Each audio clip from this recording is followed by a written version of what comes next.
Ladies and gentlemen, brothers and sisters, people of all ages, welcome back to the Sticky Floors podcast. I am one of your hosts, CJ. I am joined by Mr. Will, and tonight we are talking about the movie Eyes Wide Shut. So I know, like from the beginning, you like Eyes Wide Shut. What is that? What kind of movie is that? Well, so if you've been listening to us for the last couple of weeks, and hopefully you have been, we've been covering Christmas movies or movies that take place at Christmas time, right? So first week one, we covered Red One, which is now streaming. Then we covered Gremlins. Last week we did Reindeer Games, so definitely check that episode out if you haven't already.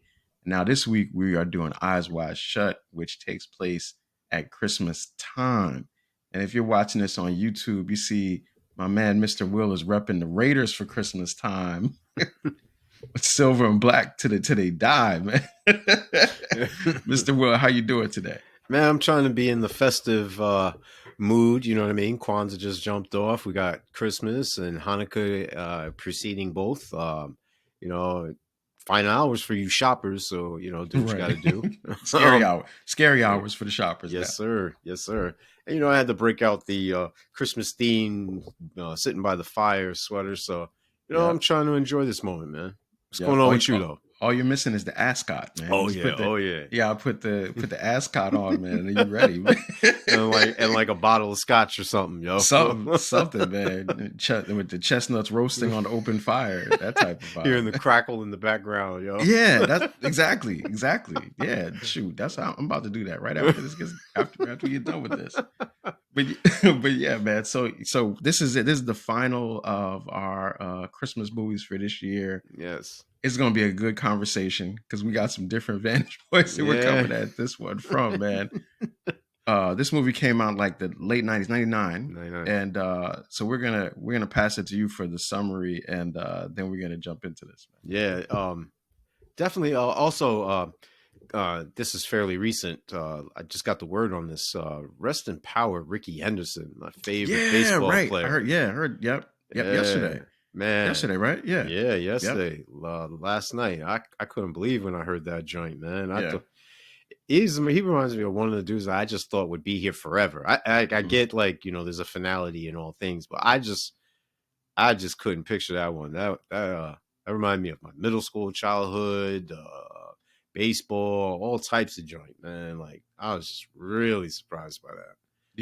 Yeah, and I know like you're a big baseball fan. Yeah. And I admittedly am not as much, but Ricky Henderson is a name that even if you don't know a lot about baseball, right?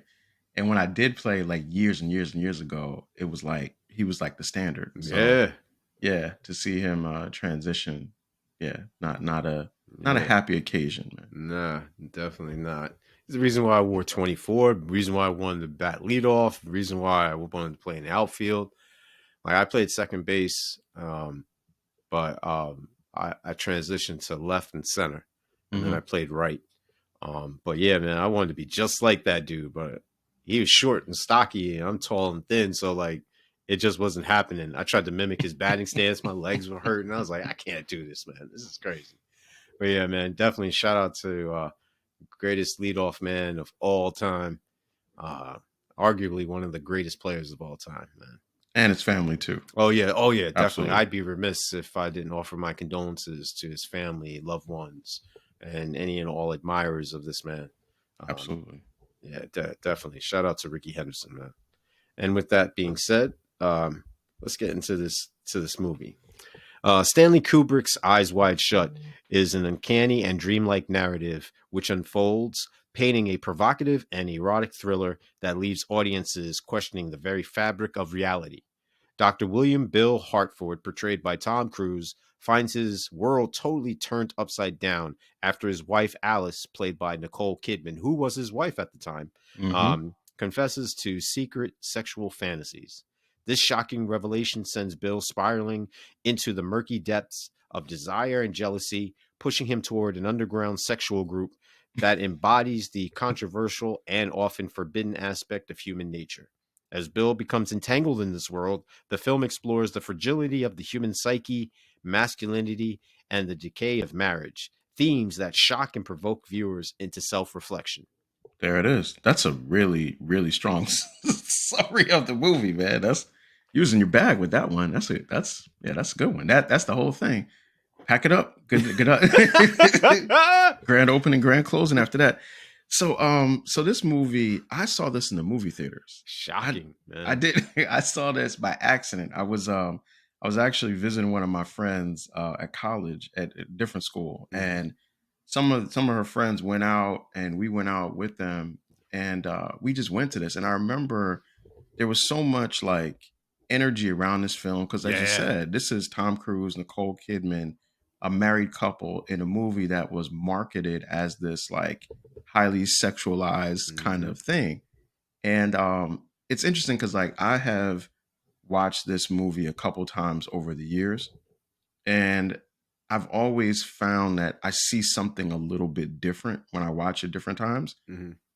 I've said this to you before. I think like if you take 10 people and ask them about this movie, like three of them will say they love it, three of them will say they hate it, four of them will say I have no idea what's going on here. Everybody's right. Everybody's right because it's just a strange film. I think in a lot of ways, and so like when we were talking about Christmas movies, I was like, yeah, this is like a Christmas time film, and that's actually an embedded part of this very much, man. So Yes. I'm looking forward to unraveling the different or unwrapping the different things that are a part of this. Ah, I see what you did there. Um, I want to let the viewers know we are not going to have the ability to cover everything that this Too much in movie it. deals with. It is too much. Therefore, I strongly urge you to, if you do elect to choose to watch this movie, to engage with at least one other person so you can get all of this out of your system. It is not healthy to watch this and not have a means to, at the very least, regurgitate what you just Yeah. saw. It's a process. It's a Yes. process film. It definitely is Yes. that. And like as you said, there's so much in here, and Yeah. I think that's intentional, Oh right? yeah. Oh yeah. I tend to look at this movie in a very literal sense. Right. So, like obviously there's this movie is based on a book. It's Hmm. based on a book about called Rhapsody, a dream novel, Hmm. and there's obviously the thought of like this movie's about a man having a dream. So some people say none of what Tom Hmm. Cruise experiences is true. Other people say it's about the marriage. Other people say it's about the secret societies and the occult. That's like my perspective. So my analysis of this film always tends towards super literal, Hmm. right? I think like one of the great things about this film is that you can look at it from a lot of different ways. Hmm. And in that, it gives the person a chance to see different ways of analyzing it. So when you said like watching it with someone is like great because you can see two totally different angles from the Hmm. whole thing. Yeah, I find it vitally important to do so. I made the mistake of not doing that, so So I'm you learn I the lesson the hard way. so I'm passing this on as a cautionary tale, and the reason being is um, and I'm choosing my words deliberate, so I want people to understand like the introduction. Um, it is about self-reflection and holding the mirror up to yourself. Now, that doesn't necessarily mean you engage in these practices or even want to, Mhm. but it's more about why don't you and why won't you want to do these things? What is it about this lifestyle that helps you shy away from it, or rather, for these individuals that run towards it? Um, Yeah. I also think like the mystique behind it of with Stanley Cooper's passing and this being the last movie he directed, and him Yes. passing like 5 days, 6 days before the It released. premiere. Yes. Hmm. There's like a couple of different cuts, so people, wondering like, yo, did he mean this or did he mean that, and what was inferred. The over abundance amount of sex is obvious in this, so Hmm. that's low hanging fruit. But I think so, with respect to the type of women in these occults, in these groups, in these Hmm. settings they use, that's something that I find very interesting. There is very little diversity. There's a very cookie cutter type of vibe here. Yeah, and intentionally, and Yeah. intentional so, man. And right from the beginning, you said like the you asked the question of like what makes a person want to be involved in this, Yeah. and I'm talking about like the occult part of it, Mm.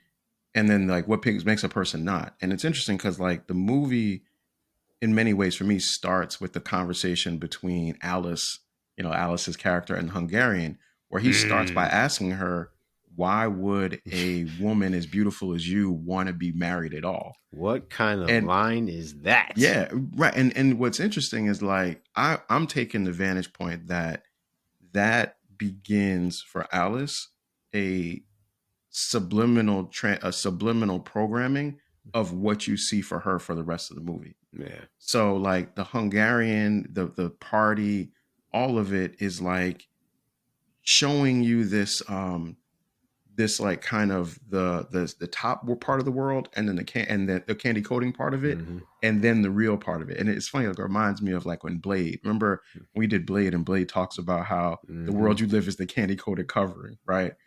In the beginning of the movie, Ziegler's party that they go to, that Alice and Bill go to, is the candy coated covering of the party that Bill goes to later in the movie. Both of them happening, in these kind of like very old school, pristine, huge gatherings with all these people. In one environment, Bill doesn't know anybody. In the other environment, he doesn't know anybody because they have masks on. But there's like this strict parallel that's happening through the movie. And I think like part of what they're trying to show, or what I think Kubrick is trying to show, is how both of these realities can exist at the same time. And you, to your point about choose whether or not you want to be in one part of it or the other part or both. It's funny you mentioned that about the freedom to choose. That is part of a dream. That is part of an illusion because they're not really making a choice. They're kind of Mm, following a pathway of parameters that have already that have already been created for them. This is highlighted when Bill is like, "Wait, I think I know the pianist," and it yeah. ends up being his friend or classmate Nick Hmm. Nightingale, and Yep. Nick even tells him in kind of like a tongue-in-cheek manner, like, "Hey, man, this is what I do. I never really did the doctor thing. Oh, Yeah. but you do the doctor thing because you Yeah. are a doctor." And then he understands like the life that comes with. Hmm. And they both kind of like laugh it off, which is another socially acceptable means of, you know, allowing the other to save face. Like, wow, you have so much intelligence, yet you choose to do this with your life. And Yeah. even Ziegler even undermines his Yes. career path, like that schmuck. And he does, and that's not the word he uses.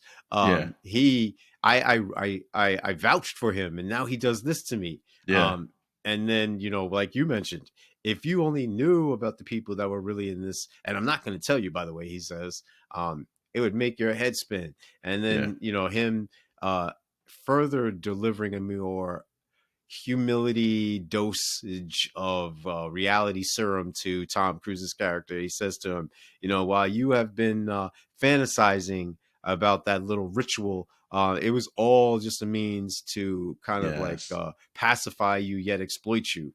I think Yeah. that those hallmarks, those passings, those scenes really tell the tale of this movie. Yeah, and Ziegler is a crucial part in it because, it's like you said, so much in here. I mean, Yeah. the class dynamics are there, right? Mm. Bill uses throughout the movie his status as a doctor to get into play. He tells everybody Constantly like flashing that constantly, wallet. right, the badge, like I'm a doctor. Everywhere he goes, he says I'm a doctor, right? And there's certain access that gives him, right? Mm-hmm. But then the class dynamic is switched because that access doesn't actually get him into the occult party at the end, right? That Not has at no all. meaning there. And then there's this idea of like Ziegler kind of looks down on him because you see Ziegler's house, right?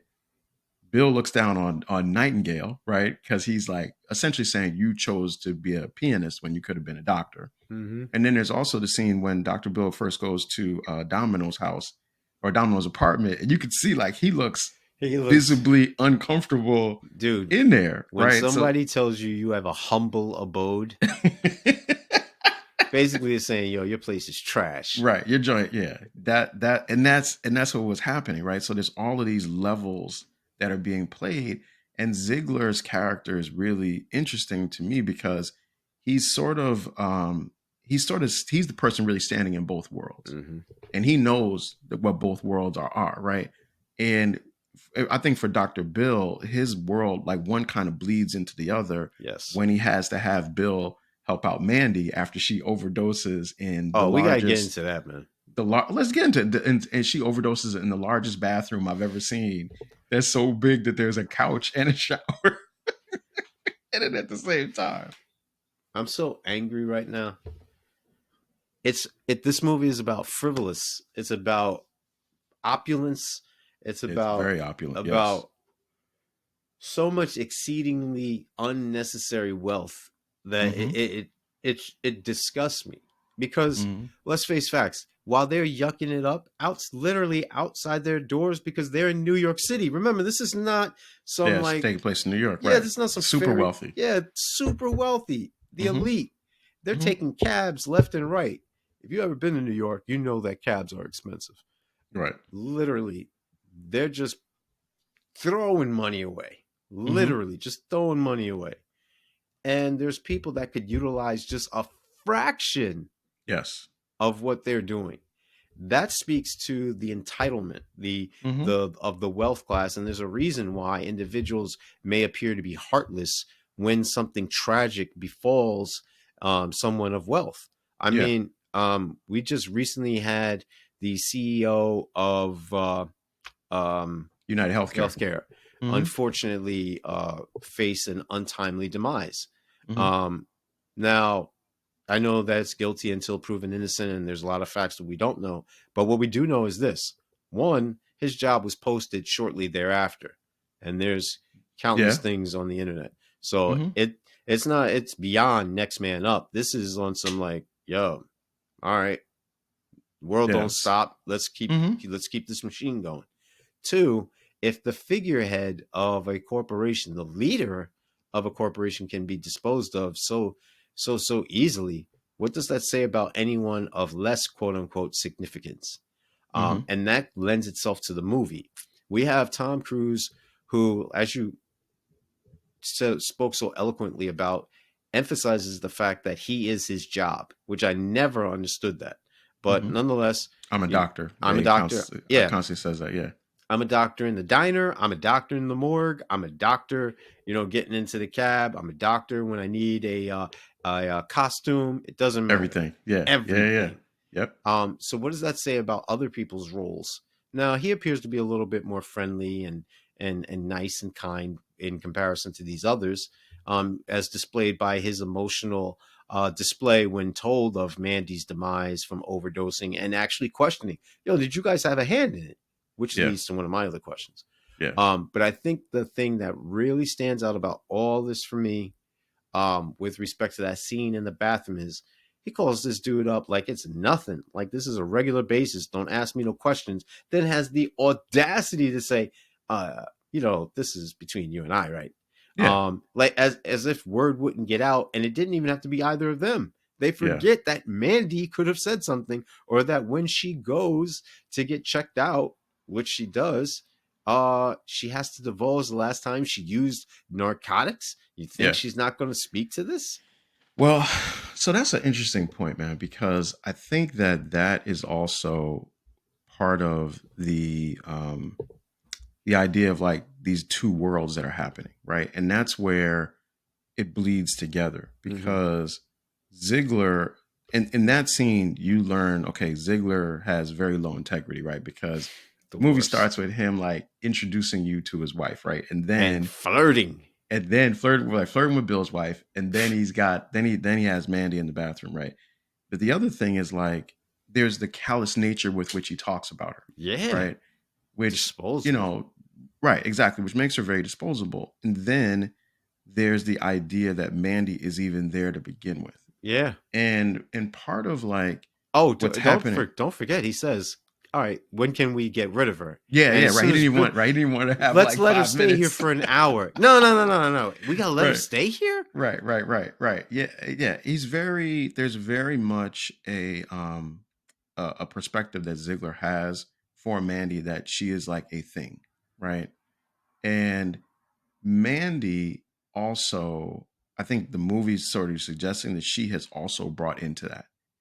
And in the movie, every woman, I know this is one of the things that we also want to bring up. Hmm. Every woman in the movie is kind of treated as like a piece that's being moved around. Even Alice, in Hmm. some ways, is very much so like that as well.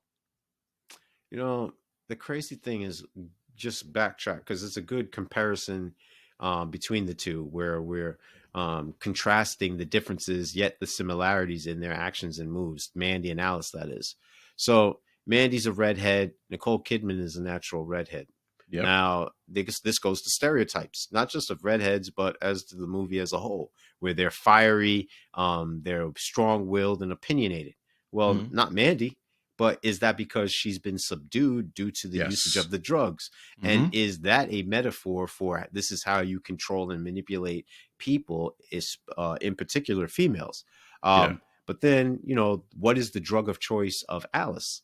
Is she drunk off of her feminine wiles? Which, what woman in their right mind laughs in their sleep, chuckling hard and Hmm. not aware of it? Or even worse, why are you going through this man's possessions in his business office, excuse me, his business place of business, in specifically his office drawer, and you put the mask on his pillow?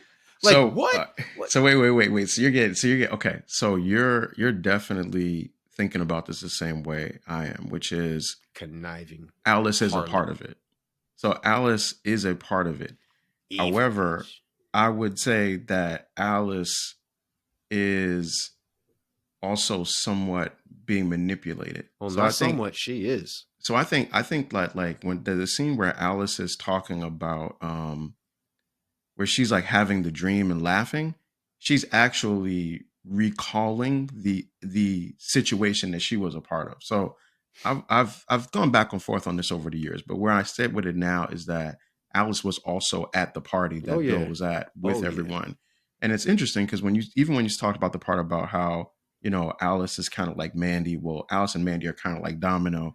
They all have like that, like you said, like the strawberry blonde hair, and they definitely fit a type for Bill. So Bill's got that type, but there's also like this idea of like that type and the manipulation of women of that type is an explicit part of what's happening to people in this film. Oh yeah. And the way they go about that evil mean streak, like it's not what you say, it's how you say it. So the way that they deliberately manipulate this man is disgusting.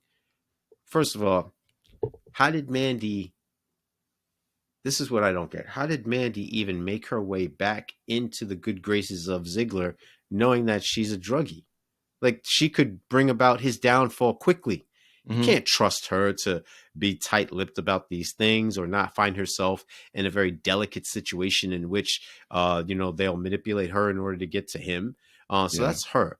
With respect to Domino, all right. I don't know how this works because I've never been propositioned by a professional woman of leisure. However, I'm pretty sure they don't walk up to you and invite you back to their home. I'm pretty sure it's typically like, let's go somewhere else where I can still maintain anonymity, Anonymity. and then Hmm. in turn, kind of like, play it off like this is your fantasy, even though I'm the one controlling the rules in the situation. And then last but not least, Bill's wife is a snake. And I'm using that deliberately to conjure the metaphor Eve. Um, my thing is, she sleeps next to this man. She bore his child. He trusts her. He says it. Yo, Hmm. I trust you not to do. And she not only picks a fight with him because her ego is bruised, but she knew that, hey, how can I hurt him? Yeah. Oh, this is how Yeah. I can hurt him, and I'm going to Yeah. continue to do it.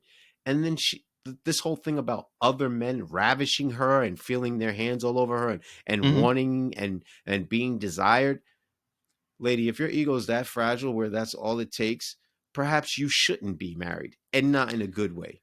But here's the thing though with that. It reminds me of something that someone said to me once, that honesty without compassion is brutality, Mm-hmm. right? And that conversation where she admits to Doc Bill that she would leave him and the child for the man, that is like it's obviously designed to infuriate him, Yeah. and it's designed to hurt him. And keeping with like the narrative that I think is happening in the movie, I think that is part of her like triggering that happens after talking with the Hungarian. So to me, and I'm not saying that to absolve Alice's character of what she does in the movie, because I think that's actually one of the things, the part you mentioned with the mask is actually one of the things I want to talk about a little bit later. But I think that she is like, from her conversation with the Hungarian, she is like programmed then to go a certain way that's going to really push Bill away.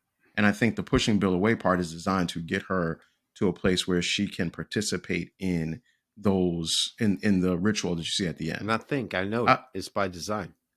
I also think that in the beginning of the film, when she's having the conversation with the Hungarian, part of what keeps her from really going forward with doing things with him is the proximity of Bill to her in that Yeah. time. So she's constantly kind of swaying back and forth between wanting to go with the Hungarian, but remembering that she's married and Bill is there, and it kind of pulls her there. So I think like even her comments to him about the sailor or the guy in the military is designed to like create the space for him to go away so that she can then be a part of this group. But what makes it even more wicked is the fact that she tries to dismiss her dalliance as a fantasy, as a dream. hmm Meanwhile, you know you did it. So why are you sitting there trying to So, play? so that's interesting. So you think that she's recounting something that she actually I know did? she is. It's Interesting. so Okay, vivid. that's It's interesting. so vivid. It's so candid. It's so personal. It's so Yeah, intimate. And it's but that's in his mind no though. no no no no no no no no no no no. Yeah, that's No his no no. memory. She's laying down. I'm not talking about like him envisioning her and being caressed and all that. And He's saying in the black and no, white I'm not. parts. Yeah, for Yeah. scratch all Okay. that. I'm talking about the Okay. fact that this lady is laying down in her bed, holding herself, laughing, smirking, chuckling.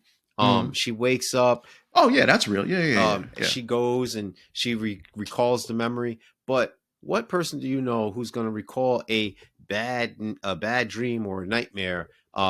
Is crying and then all of a sudden starts talking about, yeah, and I wanted to get back at you. You know, like we Yeah. joke about the whole like, oh, your lady has a dream and she's angry with you because you cheated on her in the dream. Nah, this chick is like, yo, I had a bunch of dudes on me and Yeah. That's what she's it saying. was Yeah. an orgy and I loved it. And then all of a hmm sudden I looked at you and then it didn't become so fun anymore. Like Yeah. that's exactly what happened.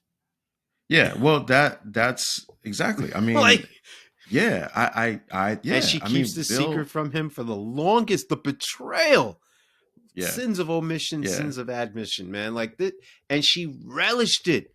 Like the worst part is So she plotted and schemed for a long duration on this joint. Like that's the part that really gets me. so let me ask you this question then. So in the movie, is Bill like, because it's interesting because like Bill goes through these three kind of places where he could step out on the marriage, Mm-hmm. right? And he tries to, ironically enough, Because he wants and it never vengeance. works. Yeah. And it never works, right? So is Bill, from your perspective, is Bill justified in any way based on the story that Alice has told him? I know like we're not at the question side, but I'm just Yeah. I'm just curious as we're talking about it. Well, here's my thing. I would say he was successful because if he messes with Domino, he gets HIV. Um, Mm, and I got something. Yeah. Okay. Okay. if he messes with the underage female, the business owner, the costume owner's daughter, Oh yeah, yeah, Millich. Milich's Yeah. daughter, he goes to jail for being a pedophile.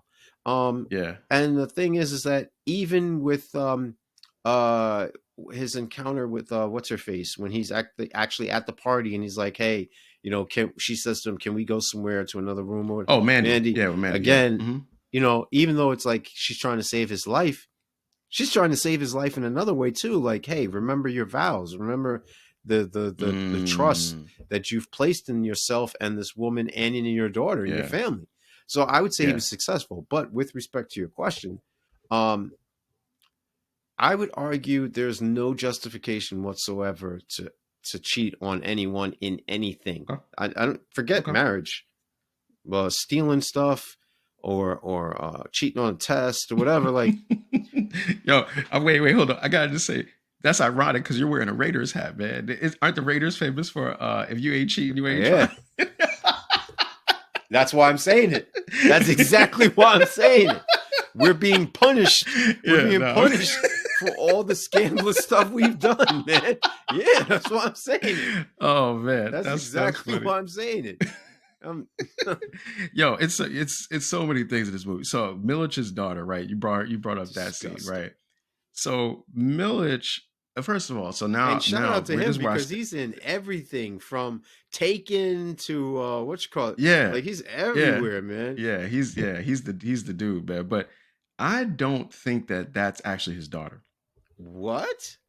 So I think I like I said, man, I have like my thoughts on this, and I take everything like super literal. So I think in that scene, and this continues with the sort of the manipulation of women that you see going across Mm-hmm. the film.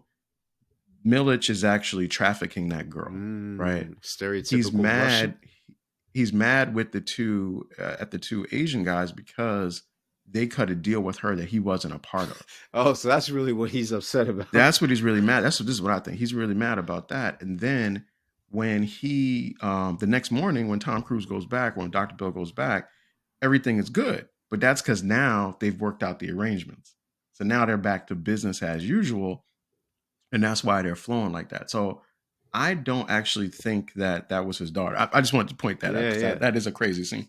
Well, shout out first of all, shout out to Rade Serbi. I'm probably going to butcher his name, Serbijas. He was in Mission Impossible 2 again with Tom Yep. Cruise. He was in Yep. X-Men First Class. He was in one of them Harry Potter joints. I had to buy the book for my daughter. Long story. Got it. And he was in something else. Oh, The Saint, one of your joints. Okay. So shout out to him. But with respect to that, as far as cutting a deal, that's interesting.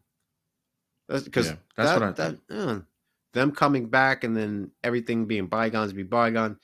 But again, she could still be his daughter. She I could didn't be. see him with a Yeah, she could be. staple of other prostitutes. Yeah, she could be. She could be, but there's something about when you look at like how he kind of goes in, we like remember he's got like a caged thing Yeah. that you have to go into the store with.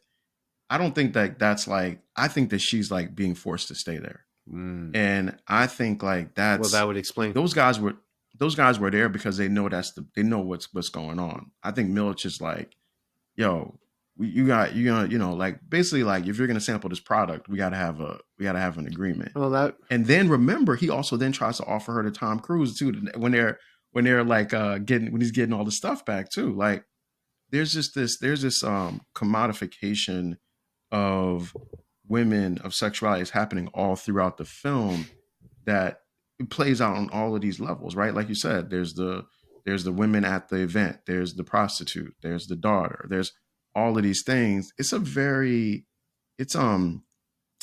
It's definitely force feeding that particular narrative to you throughout the film. well, that's the crazy thing about being force fed, leading to gluttony, and avarice. Um, the problem I have with this is that you're constantly reminded of this. So this movie placed during a Christmas theme setting with the nice lights and everything, it's the Yep. complete opposite of what they're talking about. It's not goodwill Yep. towards men or It's doing definitely not. good tidings for all, wishing good tidings for all or doing good deeds. This is all about self. This is all about Mm-hmm. deplorable acts. This is about Yeah. hedonism. This is about savagery. Like, Yeah. hey, I'm out for mine. Do as thou Yeah. will. This is on some Aleister Crowley, like, and the other thing too is like, I feel a sense of sadness for them because it's like they've been full of this pent up frustration and they've been restricted by these self imposed binds and confines, and then all of a sudden they're willing to, you know what it is, man? It's like stereotypical church girl, um, or anyone for that matter who has been repressed and they don't have any freedom. They get out into the Mm. world, and then Interesting. all of a Interesting sudden they take. just go buck wild. Yeah. Yeah, that's an interesting take, man. I think that there's a lot that's played with the idea of ritual, Yeah, and and it's sacrifice. it. Yeah, and sacrifice, and which is a ritual, Hmm. which is sacrifice is also a part of rituals, right? And it's like there is this notion in the film of, okay, it starts off Christmas time. There's a modernization of ritual that happens just around Christmas Hmm. time. You put a tree or put up a tree. You put lights up in your Hmm. house. You hang mistletoe and then you kiss under it. All of those things are rituals, right? And I don't think that the modern, like in modern society, you just think about that in a ritualistic sense. Then at the end of the movie, you see like this intentional ritual, Hmm. like, you know, the people in the circle and the guy banging the thing on the ground and everybody doing like certain movements. And it reminds me of I remember one time hearing like Dick Gregory talk about this idea of like the magic glasses, Mm. right? And basically what he was saying is like once you see Oh yeah, reality for what it really they is, live. you can't go back, Right. right? And Dr. Bill and Bill's journey, like at the end of this, he can't go back to the innocence that he had at the beginning, right? And in your the same way you're talking about that ritual and even talking about Christmas, which is a very biblical holiday, but Dr. Bill's journey is like eating of that knowledge of the tree of good and evil. Oh yeah. Because then at the end of it, he realizes that Ziegler is not who he thought he No, was. Alice is not who he thought he was. This world that he thought he was living in is actually a just facade. one level of something else much more treacherous that's happening beneath him. And the thing too is how much of a willing participant is he in those actions? Oh man, that's the You know what I question, right? mean? Like he even mentioned it. Like he goes to these parties. He doesn't have to go to Ziegler's party. He could have just said, "Hey, thanks, Mm-hmm. but no thanks." But he looks at it as this is what happens when you are a doctor that makes house calls. That Mace House calls, yeah. All right, whatever. Then his wife does the stereotypical, "How do I look in this dress?" "Oh, you're not even looking at me." "Oh, you look beautiful." And then she has a problem Yeah. with it. Then, fast forward and she gets drunk by herself drinking champagne, whereas Mm-hmm. housewives used to drink vodka because it didn't smell and it was odorless. So then she gets drunk. She hits him with the, "I think I had too much to drink." No, that was a socially acceptable means for you to kind of like lighten the mood and allow yourself to be a little bit vulnerable so that if you do anything questionable, quote unquote, Mm-hmm. you're not in control or you're not responsible. But meanwhile, that's really what you wanted to do. Fast forward, Tom Cruise, he is Bill's with two young models who want him. You don't ever see a female with two dudes. There's the other things that go on around it where these individuals are dancing and yucking it up, Mm-hmm. regardless of the ages. Um, Well, you know, and I do want to add that I think that that one of those two is actually in the party also with at the end, and that Ziggler, because Ziggler I think is the guy with that like pointed yeah, he's mask there. thing No, with he's that. Yeah, there. that's I think that person is Yeah. Ziggler though, right? And the scene where he tries to send someone to Bill in the house before Mandy interrupts, I think that that is also that same one of those two girls Yeah. from the beginning of that. Yeah. So I He mean, it's sets just it's so many he things. sets It's him so many. up from the He onset. does. I think because he's Yeah. like looking to groom him, then becomes Yes. disappointed when he responds in the manner that he did because Yeah. it's not about the act of intercourse; it's about the power or the perceived lack thereof of power. So yeah. So I mean, like you said, it's so much in this film. Let's get to the cake bag because we got a bunch of questions on this, and I think the questions will help to flush it out a Before little we do bit. that, though, I definitely want to say like some of the parallels that draw from this is another episode that we did. Do you happen to remember the episode of the Zoe Kravitz direct? Oh, I don't remember the number, but you're talking about Blink Yeah. Twice. Yeah, we did blink So it's twice. similar because of the Epstein stuff and the Yep. I'll probably mispronunciate it. What's the joint with Allison Mack, where they also had an island where they were Oh, the Nexium next joint, Nexium, Nexium. Nexium, yeah, Yeah. which has the documentary on Yep. HBO Yep. Max, The Vow. So Yep. those are the parallels I would draw. So, if you really want to do a deep dive in this, you definitely need to look at the perversions that Stanley Kubrick was into. Um, Definitely reference the two documentaries that CJ mentioned, or even just peep on a news clipping or an internet search. Yeah, yeah, no doubt, man. We didn't even touch like No, no, All the Stanley Kubrick no. stuff. One of the longest shoots of all Or time. even the Tom Cruise. Scientology influence of Tom Cruise doing this and the Yep. parallels to that in this particular So movie. much stuff, man. Tom Cruise got an ulcer, as you Yeah. said at the beginning. Him and Nicole Kidman got divorced 2 years Like, later. It was a JFK Jr. died the same day that the yeah, movie like come came on, out. man. Like this is It crazy. was so Like much it stuff that happened. And just makes you good. wonder, like, you and I would never be even granted access to this. But think about it like this. How many of these things go on every day? 24/7, Well, 365, 7 days yeah, a week. that's yes. I mean, I mean, that's the thing. Like, we're in a world now where people are talking about these kinds of parties and events happening. Obviously, like, that's like the Diddy freak offs kind of thing. And like you said, there's the Epstein Island part before that, and then there was the stuff that Weinstein was doing. And this is a very reoccurring theme. The occult part isn't as much talked about. I think like it really stays at like that base sexual Mm-hmm. nature a lot of times when we're talking about it or when public media is Yeah. talking about it. But that's also a part. There's a movie actually. I don't know if you seen this movie called Midnight with the Devil. I think so, It because it sounds it familiar. it just came out. It's also another interesting reference Mm-hmm. point, more so on the occult Yeah. part. That kind of is it might be a good double feature with, with this one. Also one worth Oh, watching. and two more things before we switch gears.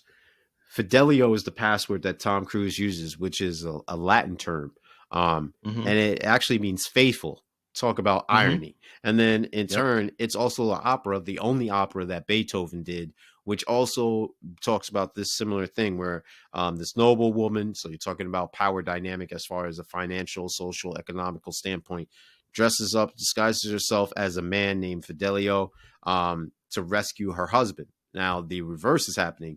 It's almost as if Alice is putting Tom Cruise deliberately in danger so she can quote unquote rescue him. Because remember, he says, I'll Interesting. tell you everything. And then last but not least, you know, she's unjustly imprisoned in a dungeon. So you had the thing with the daughter that you were With the mentioning. daughter, yep. Um, Yeah, Milch's all daughter. right. And Yeah. then you have these two very prominent houses that these guys are throwing the parties in, which, a glass cage or a bird cage is still a cage. It doesn't matter how you spruce it up. And then, she goes on to focus on things of trying to exhibit her freedom, her dominance, her bravery, her way of working around a structure by men, or excuse me, males, in order to repress females. Similar Mm, themes. there it is. Yeah. No, it's like you said from the beginning.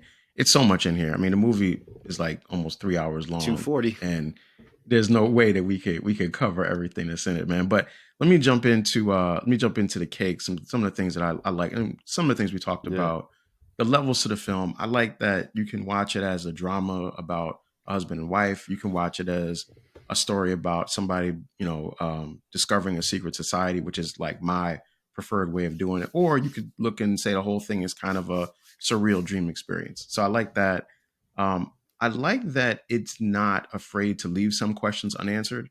So it allows you to say like, what happened to Nick Nightingale, or like, what about Domino's HIV status, which I haven't thought about. And like, I don't know if you peep this, but and this is a movie that a lot of people have done Yeah. videos about on YouTube. And one of the things that is always talked about is what happens to the daughter at the end. Mm. Because if you watch the ending scene, the daughter kind of walks away and looks away, and then you kind of see almost like those guys that were following Tom Cruise kind of walking away with her, and you don't really see her anymore in it.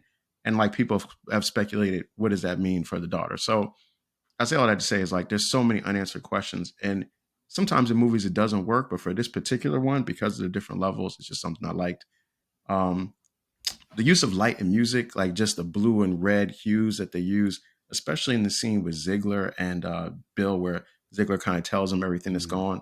If you look at his face, the lighting on Bill's face kind of does that blue red Mm. switch, almost like it reminds me of like at the end of the Angel and the Kenobi Devil. series, or the Kenobi series with like Oh Vader when yeah, he's yeah, like yeah, yeah. blue light is Anakin. Anakin, red light is Vader.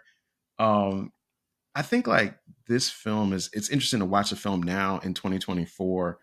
It stood the test of time in terms of being something that people watch, but then it's also like the stories of what this movie is actually about and what are the secret societies and what is the rituals. It's just a question that's still there, and I just think it's interesting. And then, as you talked about before, the levels of wealth and power dynamics. It's there's a lot of things that I just find to be very interesting about You this. know, you said something that really sparked something in my head just now, and it was the movie holding the test of time. Um, I don't believe in that phrase. I used to, but not anymore. And the reason why is I believe that those things that stand out as outliers push the culture forward to think like those, like that movie or that music or that, Mm-hmm. that book. So in Mm-hmm. turn, a perfect example of this is without Q-Tip, there would be no Pharrell. So to say that Q-Tip Mm. is out of place during the period in which he was very prominent, nah, he helped pave the way for those who wanted to go left. So all the way from a Kendrick Lamar or what they would recognize as backpack rap, all of that is from his branch.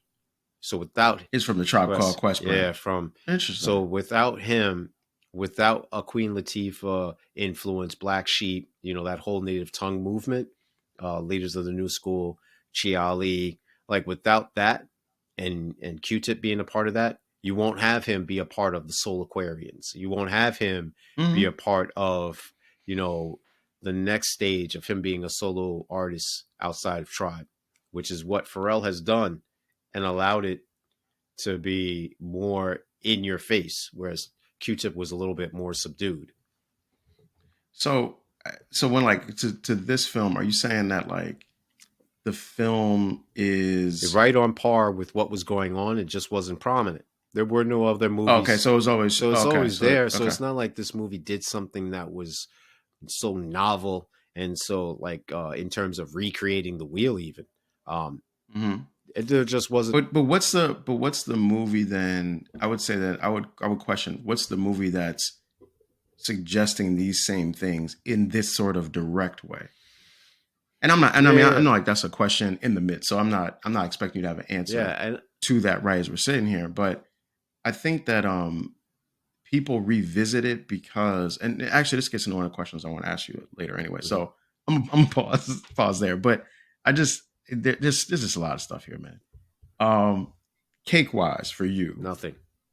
nothing. Okay, that's what I thought. All right, hate wise for me, I always thought the ending was too abrupt. Like I remember being in the theater watching it the very first time, and the way that it ends, it just feels like somebody yelled cut and then they never came back to it. Maybe that's what happened, or maybe it's just shot out of scene. But the ending just always felt too abrupt to me. Sometimes the pacing drags. It's a lot of Tom Cruise kind of walking and thinking and looking perplexed, which I understand, but maybe there's like 20 minutes extra of that than there should be in the film. We talked about it before, but there's no real accountability for Alice's comments or her actions, particularly like everything she said around the naval officer thing. That part always bothered me. And then the mask being in the house. So it's like, that Bill tells Alice everything that he went through, or at least you suspect that he did. But what you never see is whether or not Alice put that mask She there, did. or if the people like got in the house and put that there. So Yeah, the people. but it's never but it's like that's the one. I know I loved some of the unanswered questions, but that was the one that I wish there was something clear about. Just that. Or even if Alice would have acknowledged that she saw it, because the way that the scene is set, like he starts crying, she wakes up, she never looks at the mask, but obviously that's what triggered that emotion for him. I just wish there was something more about that. So those were the things that I didn't like. Well, CJ, you already answered your own question. She did. You said you look at this literal. If you looked at it Yeah. from a dream state, he lays on the mask or where the mask would Right. be, it would have broken. So that's not the case. Now you're looking at Right. it from literal perspective. Well, Yes. one, it's right there. Yes. Everyone has been in a room where they sensed something was awry in the darkness and were able to Yep. locate it. Yeah. So again, it was right there. As far Mm-hmm. as like the people in the room and doing X, Y, and Z, yeah, she the people in the room. She is the people in the Yeah. room. So she She is. is. So She so it's not like lost upon me to be like, oh, she knows his office. She's been to the office. She's looking around. She knows something ain't right. He's been followed. Ziegler said he was going to follow him, had him followed. Yeah. She's a part of Yeah. it. Yeah. No, she planned the joint so he would break. Remember, they said, we're not going to kill you. We're just going to do enough to intimidate your family. So with the little girl, So yeah, they're grooming her. She's next. So Bill, so let me ask this question though. Or let me set this scenario. What if Alice isn't the one that put the mask there? mm-hmm. And it was the folks, it was them, they it was they and them that put it in there. And I'm not, and the reason why I'm saying that is because I always thought like Bill's conversation with Ziegler at the end, Ziegler tells on himself repeatedly through that. Like first Ziegler says, like I barely knew Nick, right? He even says like, I don't even Nightingale. He acts like he doesn't know him. But then he says, they put him on a flight to Seattle, right? A very specific detail, right? How That would you he know would have that? had to have known more. Right. Then when he talks about Mandy's death, he like, remember, Bill shows him the And he's newspaper like, yeah, I clipping, read it. and he's like, yeah, I read it, but it was a suicide. She was behind a locked door. There was no tampering Let it anywhere go. whatsoever. The police. Case closed, right? So think about like he was so specific about the details that, and then at the end when he puts his hands on Bill's shoulders and he's like, life goes on until it doesn't. And it's like the way he does it is such a Evil. threatening sort Yeah. of way without being direct about it that I've always I've interpreted them. Well, I've come to interpret it as the mask being on the pillow is like the last thing that they were doing to let Bill know, yo, we can get to you anytime we want to. Yeah, and your wife is a part of it. She's the reason why. Yes, she's the Well, I reason think he why knows we that can. too, yeah. Because remember, she says forever. I don't like that word, forever. Yeah, I would have been like, yeah. yo, sign my papers. Yeah. We're divorced out. Yeah. Like that would have been the rap. That's a good one. Yeah, that's a good one. Or the fact that like you're mentioning about, I don't know if these are intentional or unintentional slights by Kubrick, but the fact is, when he meets Mandy, they don't exchange Domino. They don't exchange names. He doesn't tell her who he is, whatever. They go back to the spot, yada, yada, yada. He takes the phone call. He tries to be a little discreet. And she says, oh, is that Mrs. Dr. Bill? Mrs. Dr. Word? Yeah. Word? Yeah, that's a good catch. Yeah, that's a good catch, man. That's a good catch. All right. Oh, hate-wise. Oh, and just to let you know, it took me some time. One of your favorite flicks, Vanilla Sky, Mulholland Drive, Requiem for a Dream, Basic Instinct 1 and 2, Unfaithful. And these are movies that you're saying these are movies similar in terms of the showing of the occult part of the movie. Not necessarily the occult or even, but the sexual desire leading to yada yada yada, or the desperation or the lying, the manipulation. What's the joint with what's her face? She was a math teacher. She was I can't think of her name right now. I see her face. Cookie on Empire. What movie was she in which she hated her husband because he cheated on her? Basically the black version of Basic Instinct. Yeah, I didn't see that one. I know what you're talking about, but I didn't. I think it begins with a word. What's a word, a synonym for like strong distake or strong dislike? I meant distaste. Now you're asking me like now you're SAT questioning me now. I can't. I'm thinking of the word right now, and I can't. Well, you can look it Yeah. up while we go on to the next thing. All right. So hate wise for this, what you got? Yeah, I hate it. Everything. Everything. All right. Everything. Yeah. All right. So you're not a No. fan. All right. Let's jump into the questions. Go ahead. You fire All first on the right. questions. Let me see. Let me get out of this. Why was this movie even made? So And I don't mean on some like, yo, let's get deep into it. I mean, like, why was this movie made? It's soft so porn. this is this is what I think. I think that Kubrick at that time, like a handful of directors today, had the ability to make whatever he wanted to. Right? He can do that. Scorsese can do that. Ridley Scott can do that. Um, there's certain guys that can just do that. Right? They have the ability to make that. I think he wanted to make a film that, well, he always said he wanted to make an adaptation of the book anyway, of the story Oh anyway. So I yeah, I think he know. wanted to do that, and I think that he also wanted to modernize the tale in a way that helped to show how sometimes what you read can be relevant to what's happening in the real world. And I do think there's a message in this film about the levels of reality, the levels of society, and the strains, and how all of those things can be happening at the same time. I think that's what it is. Like I'm intentional when I talk about this about of calling it a film, because I think as a film it can be like analyzed from so many different ways and lenses, and I don't think the intention was ever for it to be like this is something that should make a lot of money. Like I don't even think he thought that. You know what I mean? I think like he Really? wanted The to, star power I don't of know. Hollywood's power team at that time? Sure. But you know that those weren't his first choices I either, don't. right? Like he actually wanted to do other people, and I think like Warner Brothers. If I think if it's Warner Brothers, might have said, "Yo, this is how we, you know, get it made, or this is how we like green light it, whatever." Long story short, I think it's about Stanley Kubrick wanting to tell a story that he always wanted to in the book, modernizing it, and then I do think he wanted to show this comparative between rituals that one level of society takes part in, and then rituals that another takes part in. Acrimony is the movie. Acrimony. All right. Uh, Yeah, I know what you're talking about. Yeah. Yep. I know. Taraji P. Henson. I Yeah. couldn't think of it Hmm? at the time. Okay. Next question. Uh, was this just an excuse to have Nicole Kidman nude on screen?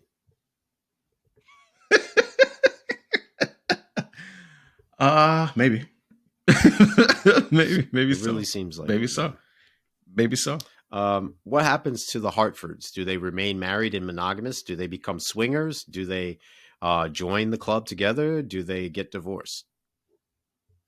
That's a good one. I'm going to go with they probably eventually become part of. Well, they're probably swingers. I'll take swingers. I'll take Swingers for that. 500, Alex. I, I'll take that. Yeah, I'll take swingers for 500. Wow, Yeah, I could that's see that. interesting. Take Yeah, that. Take that. yeah.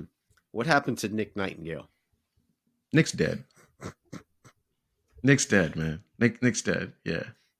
Or or if he's not dead, I think he probably got the same scare tactic that Mm, that Dr. Bill did. And I would venture to say that he's probably dead just because of the way that you never really, it's just a hanging thread in the yeah, movie. yeah. So I'm gonna go with Nick is dead, unfortunately. Same question. Mandy, you think they killed her? Yes. Yeah. They killed, yeah. Mandy got killed. And I think that I think Domino, they killed I was Domino going to too. ask you, do you think they I injected do. her with the HIV virus? No, I think that that's all a lie. Oh, you I just think think they that, outright snapped her neck, broke her back, whatever. yeah. Well, this is what I think is interesting about that scene. So the night before he sees her, the house is dirty. Mm-hmm. The next day when he goes back, everything is pristine clean. There's a woman in there that he doesn't know if that's her roommate or not. She's just She's just saying that there. she's her roommate. And also remember, she also has like the kind of Yeah, strawberry blonde that's why I hair, pointed it out. which is like kind of in that zone. And I think that she just told him the Domino had HIV story. They killed Domino because I think like from the once they like checked him, they were like, okay, we're going to systematically erase and move these people around you Mm, because that ensures you're that s- you can't, you can't go back and say such and such. The reason why Milch, they don't touch Milch is because Milch is a part of the yeah, system. he's one of them. He's one of them. That's nasty work. It is. It's a nasty film, man. Wow, that's tough. Did Alice set Bill up from the beginning? Yes. Yep. Absolutely. Uh, Absolutely. That's my interpretation wow. of it. Yeah, she absolutely did. So Yep. then that means that she cheated on him. I don't know if she. Well, yes, because she's a part of the thing. So yeah, How many times and when? I don't. I don't know, man. That's the unrated version. Because now it makes me wonder if she cheated on him on that day when she said she saw the dude, and she said, "Remember, daughter was doing this. She could have snuck out, Yeah. whatever, whatever." Was Yeah. that the first time, and that led to her participating and asking questions with the Ziegler and being told you're beautiful, yada yada yada. Yeah. I don't know about that part, but I definitely got her for being part of the occult Trifling. party. Um, in the scene where Domino approaches Bill for uh, relationship, like I mentioned, she doesn't mention his name, whatever, whatever. Hmm. So is she an agent for them? Nah, I like how you answered. I like this when you talked to me about this earlier. That's a good catch. I don't recall him telling her like who he is or all that kind of stuff, but she definitely does say, "Is that Mrs. Dr. Bill?" I don't have her for being a part of it because, like I said, I think that they and them killed Mhm. her the next day. So But I don't have her as a part of it, like she but I wasn't an do think employee of them, and then they were like, "Yo, she's a loose uh, string. She got to go." I don't think so. Mm.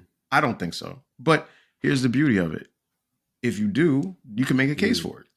Like you can argue 10 different ways on every character of the film. That's like one of the things that I kind of dug. So allegedly, or however you want to word it, this is just a question or speculation. There's no confounded proof to this, but are Tom Cruise or was Tom Cruise and Nicole Kidman similar to Bill Hartford and Alice?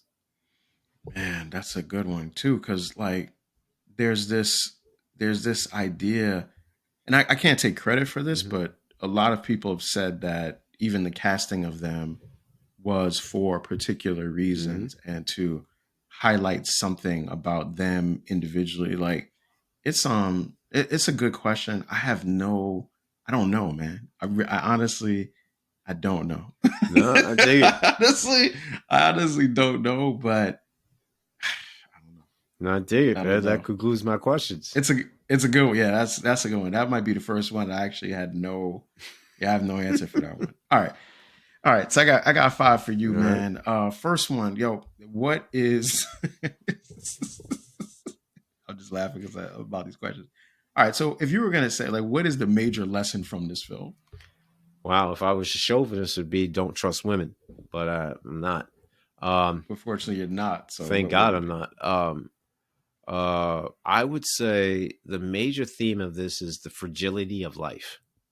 Mm, Whether it be your psyche, your mental fortitude, your spiritual, your physical, everything. Like everything is very fragile and precious. So hold on mm-hmm. to that. Try and make the best of everything that you have. Tell people you love them when they're here. Try and be just a good person. There it Follow the is. essence of the movie's premise. Christmas.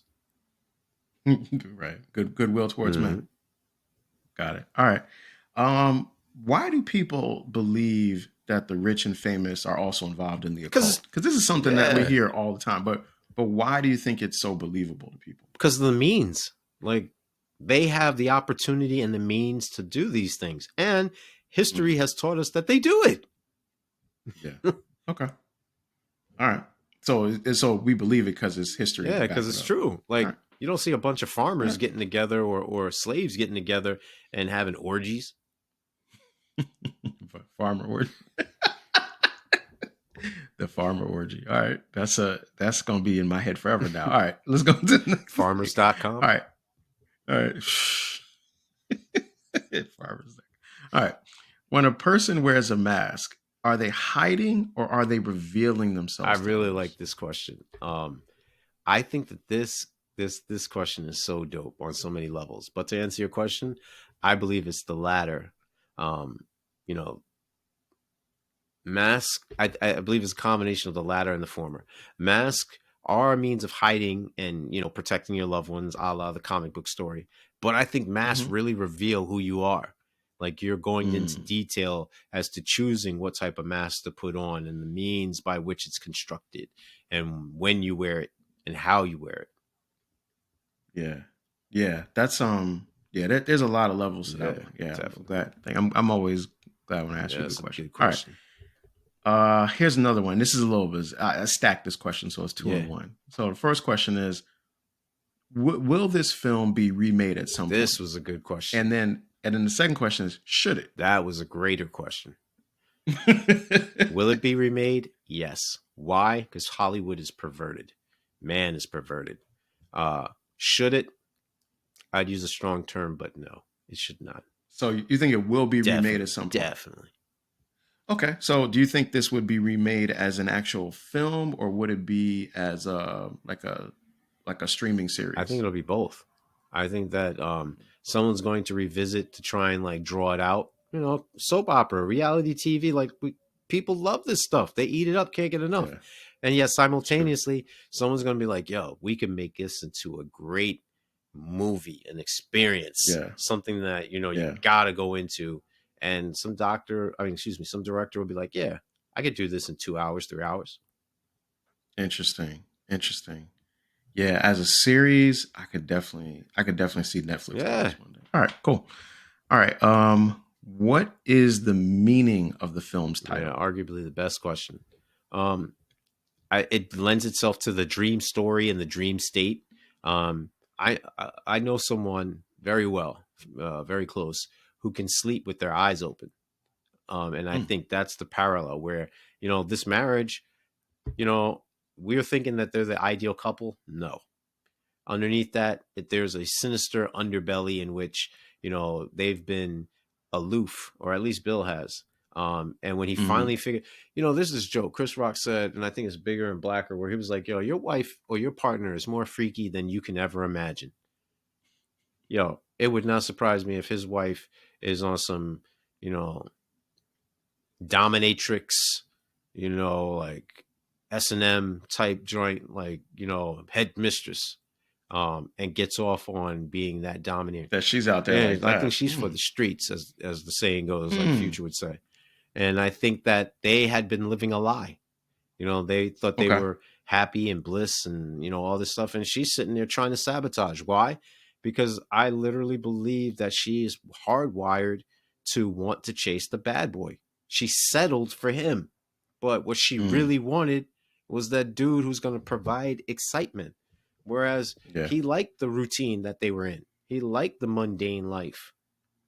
That's not Hmm. what she was about. Interesting. Remember, she says to the dude, "I was in the art gallery." So she liked that scene, but I got Yeah. fired. Now I'm looking for another job. Yeah. You ain't really looking. Yep. Yeah. Interesting. All right. That's what I got for the questions, Yeah. man. Popcorn. I'll let You you go already know what it first. is. One. If I could give less, I would, but I'm trying to remain very diplomatic and professional, trying to separate so I can provide commentary on a film that others may like. Got it. One One. box. All right. I'm giving it 4.5, Why am man. I surprised? I like this I film. know. I do. And like I said from the beginning, I get it when people don't, Mm-hmm. and I get it when people don't understand it. I think it just works on a lot of levels. But I think like sometimes you watch something and you feel like everybody should like this. Like that's how I feel about The Empire Strikes Back. Not. Like The Empire Strikes Back, I feel like everybody should like that, Mm-hmm. right? But this is not. I don't like this like that, but I like Yeah. it like No, I I do. dig it, man. So I, so that's where that is. All right, man. Hit us with the conclusion, man, so we can close And this before out. we wrap things up, I know people get a distaste of the commentary about this being a exotic thriller or whatever have you. I don't care. That's my interpretation. It is an exotic thriller. You don't like it? Okay, soft porn, same thing. I know what it is when I see it. The enigmatic and erotic elements of this film are heightened by its explicit content, which was considered controversial, particularly at the time of its release. Through Kubrick's Mhm. distinct direction, the movie embraces a surreal quality, blurring the line between what is real and what is illusion, much like a vivid dream that lingers long afterwards. The necessity of masks and the secrets becomes a stark metaphor for the facade of modern relationships, compelling viewers to confront their own hidden desires as the account unfolds. The film delves deep into the intricacies of human relationships, holding a mirror up to the anonymous nature of society structures. Ultimately, Eyes Wide Shut remains a controversial work, both erotic and shocking, challenging all audiences to unravel its myriad of meanings and the legacy of its renowned director. There it is. There it is, man. So look, this concludes our Christmas films for this year, man. So next week we are not doing our regularly scheduled broadcast. We're going to do a recap show. So if you've been listening to the show for a year now, last year, like similar to the closeouts of 2023, we'll do a 2024 closeout recap show. We'll be sending that to you guys as a gift, so it'll be coming out a little bit sooner than they normally do. Once again, Sticky Floors podcast is available wherever you get your podcasts. So we're available on Apple Podcasts. We are on Spotify Podcasts. We're on YouTube as well. So, please subscribe to our YouTube channel and share it. And if there's movies that you want to see us cover or talk about, by all means, let us know. We'll do that and we'll continue to do our best work. Take care. And for all those that are in the spirit, happy holidays to you. Peace.